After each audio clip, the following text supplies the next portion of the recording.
Ladies and gentlemen, it's official. GTA 6 pre-orders are finally live after 13 long years.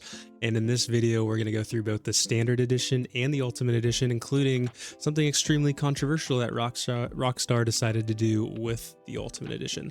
First things first though, if you're new here, please leave a like if you've enjoyed the video. Maybe even leave a comment below to let me know how I can improve these videos. I decided to start this channel because I love gaming news in the gaming industry, and I need it. I need an outlet to talk about my thoughts and opinions on these topics.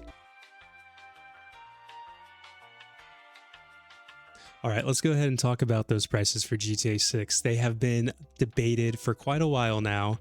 Some leaks coming out saying that the standard edition was going to be $100 or $120.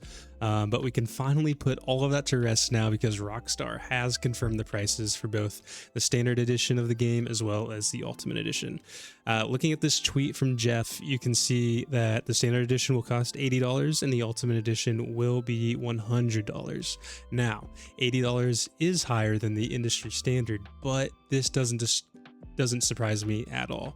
In my opinion, this looks like a game worth the $80 price tag just based off the screenshots alone. But this does not mean that all games should now be $80 for their standard editions going forward.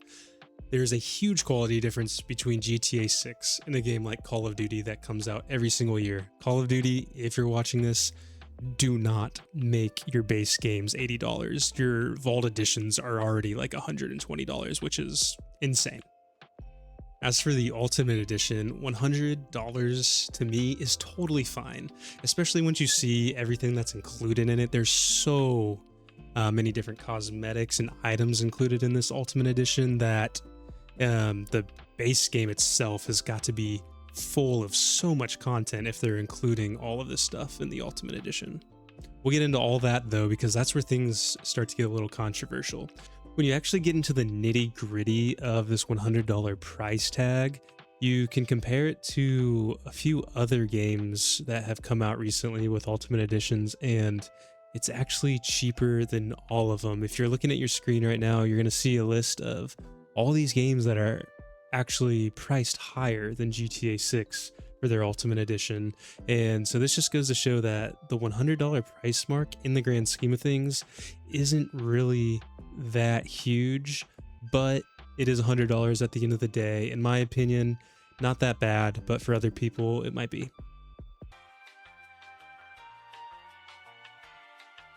All right, now let's talk about what you get from the Ultimate Edition.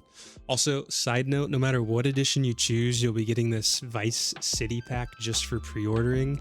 This includes hairstyles, clothing items for both Jason and Lucia based on the 80s. I think there's also some vehicles included and maybe some weapon decals. And I think they do look pretty nice, so it's a good little bonus just for pre-ordering. So I do recommend you pre-order if you are interested in that Vice City pack. You'll also get a free month of GTA Plus for pre-ordering, but just make sure you cancel that auto renewal first, because if you don't want to pay after that free month, you're going to need to go in and cancel that yourself, or else it will charge you the next month. All right, so this is where things get controversial. As you can see here on your screen, there's going to be some pictures going by that are of the things included in the Ultimate Edition. There's a lot of stuff, obviously, which is awesome. We've got cars, bikes, boats, even a kayak, which is pretty awesome that you can paddle around in a kayak. I'm gonna probably be doing that first thing when I load the game up. But as we go through, you're gonna see now that there's a mod shop that is included with the Ultimate Edition. There's a salon, a clothing store, and even another mod shop for off-road upgrades, and then this gang hideout, which seems to include an extra mission so that you can only get by ordering the Ultimate Edition. So now you can clearly see why the Ultimate Edition is so controversial, because it truly looks like they are locking some gameplay features behind a paywall. Okay, let's get into a couple of my thoughts now on this Ultimate Edition, because this does have a lot of people upset, and which I think is completely fair that people are upset about this, but let's be real. Most people are still going to buy the Ultimate Edition. Even the people complaining about these shops only being available in this edition will still buy it. That doesn't make it right though, and if you do buy the standard edition, there is no way, in my opinion, that these are going to be the only mod shop, the only salon, the only clothing store in the game. These are most likely just individual businesses in the game where you can go and get these specific cosmetics that aren't available at other shops. I do think it's an extremely weird way of doing things. I feel like they should just lock these cosmetics in the shops and stores that everybody can go into, because if you don't get the Ultimate Edition, can you just walk up to these stores and they're just going to be closed and you can't go in them? I don't know. I think it's a little bit weird, but I also don't think it's necessarily locking a bunch of gameplay features behind a paywall. I think that it's mainly going to be cosmetics. Now, if the mod shop includes mods for your vehicle that change the way it feels and drives, then that's an issue. That is a gameplay feature and everybody should be able to access that. So again, I really don't think these are going to be the only stores in the game, because even in GTA 5 there were 20, 30 of each around the map. So if I'm wrong though, then that really does suck, and that is completely awful, and I will eat my words on that. Okay, so for my final thoughts, GTA 6 at the end of the day is the biggest media release of all time.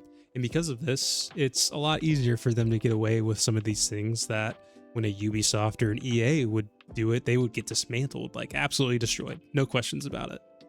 This really shouldn't be surprising though, because 8 years ago they did the same thing with Red Dead, and they locked missions and cosmetics behind the Ultimate Edition, as you can see here on your screen. I don't think it's right, but I'm also not surprised. And at the end of the day, most people are still going to pay $100 for this game. But go ahead and let me know your thoughts in the comments below, guys. There's been a lot of discourse over this over the last few days, and so I'm really curious to hear what all you guys think. Thanks for watching. It's been real. Peace.